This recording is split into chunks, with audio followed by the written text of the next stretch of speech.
çıtayla. Arsız bela. Arsız bela. 2011. Sivas. Gaziantep. Sivas. Simey Records.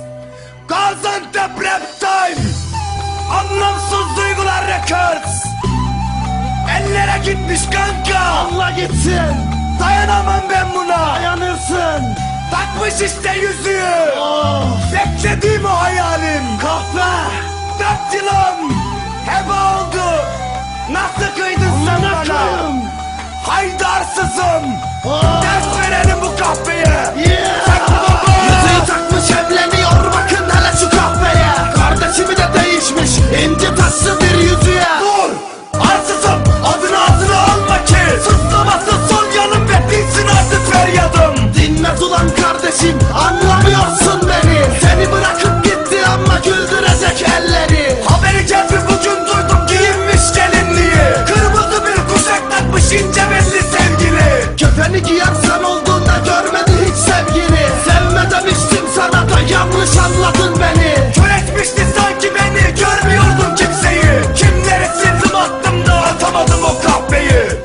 Unut onu artık, gelmeyecek ya. Gelmeyecek yar. Kefenini biçmiş, sevmeyecek ya. Gelmeyecek o yar.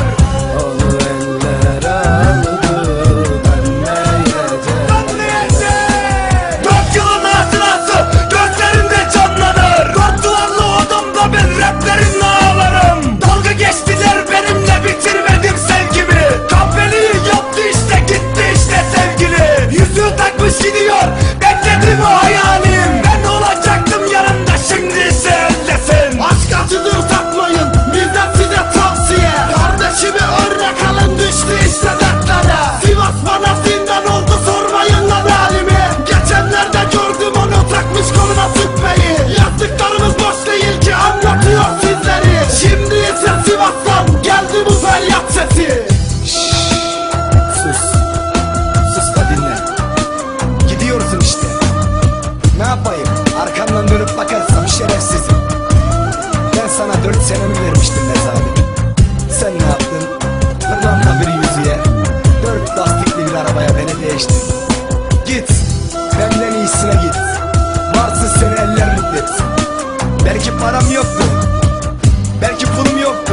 Ama ben seni kalbimle sevmiştim be zalim. Sen ne yaptın? Ben ellere sattın.